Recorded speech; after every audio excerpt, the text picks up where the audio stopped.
Porsche builds 3 versions of the electric Cayenne, and the one in the middle might be the one that ends up defining how this generation is remembered. The Cayenne S Electric starts at $128,650, which positions it almost exactly between the 435 horsepower base model and the 1139 horsepower turbo. That gap is not just about power. It is about where the car sits in a segment that now includes the BMW iX at $96,860 and the Mercedes EQE SUV starting below $70,000. What the S argues is that you do not need the most expensive version to get the version that matters. The S gets its own front and rear-end design, finished in volcanic gray metallic accents that separate it visually from the smoother base car. The proportions are lower and wider than any Cayenne before it, and the drag coefficient of 0.25 is better than a Volkswagen ID.3, which matters when your battery weighs as much as it does here. Active aero blades extend from the rear wheel, arches at speed for additional stability, and while they look unusual when deployed, they disappear completely at rest. In a segment where electric SUVs tend to blur together, the Cayenne S has just enough presence to feel distinct without trying too hard. Inside is where the Cayenne S makes its strongest case. The curved OLED infotainment display spans the center of the dashboard, and below it sits a textured wrist rest that turns quick adjustments to climate, media, and drive modes into something that feels natural rather than distracting. Porsche gives you physical rocker switches for fan speed and temperature, which is a small but meaningful win over the fully touch-based controls found in some competitors.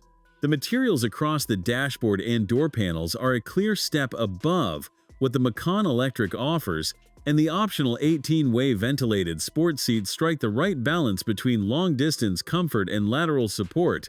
In the rear, space is generous. At 6 feet 2, you can sit behind your own driving position with headroom to spare, even with the panoramic roof. Dual-zone climate controls and 2 USB-C charging ports mean the back seat feels like a proper second cabin, not just an afterthought. If comparisons like this help you decide, subscribe so you catch the next one. 27.6 cubic feet behind the rear seats, expanding to 56.1 with them folded flat. A 3.2 cubic foot frunk under the hood adds covered storage for charging cables or smaller items. The load lip is low enough to handle heavier items without difficulty, and the electric tailgate can be triggered from inside the cabin. Towing capacity reaches 7,716 pounds, which puts the Cayenne S ahead of nearly every electric SUV in the segment and only slightly behind the Cadillac Escalade IQ. 536 horsepower in normal driving, climbing to 657 when launch control is activated. 796 pound-feet of torque from dual motors, all-wheel drive, and an 800-volt architecture that enables 400 kilowatt DC fast charging. 10 to 80% takes less than 16 minutes. 0 to 60 happens in 3.6 seconds, and the top speed reaches 155 miles per hour.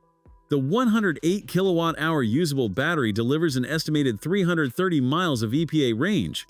Home charging, however, is limited to 9.6 kilowatts on the standard AC system. Some rivals, including the BMW iX, offer faster onboard AC charging, but the Cayenne's rapid DC charging speed and projected range mean most owners will spend less time plugged in. The turbo costs $165,350. For that extra $37,000, you get nearly 500 additional horsepower in launch mode, active ride suspension is standard, and a 2.4-second 0 to 60 time. What you do not get is a different battery, a different charging system, or a fundamentally different interior. The S shares the same 108 kilowatt-hour pack, the same 400 kilowatt DC charging, the same curved display cockpit, and the same rear seat space. For most buyers, the question is whether 500 additional horsepower you will use for a few seconds at a time justifies a price increase that could cover a second car. The Cayenne S Electric is the version of this car that does not ask you to compromise and does not ask you to explain the price either. It is the one most people should be looking at, and that might make it the most important Porsche in the current lineup. Thanks for watching. If you enjoyed this video, hit that like button and subscribe for more content just like this. Leave a comment below with your thoughts or questions. I read every single one, and don't forget to click the bell icon to get notified about my next upload. See you in the next video.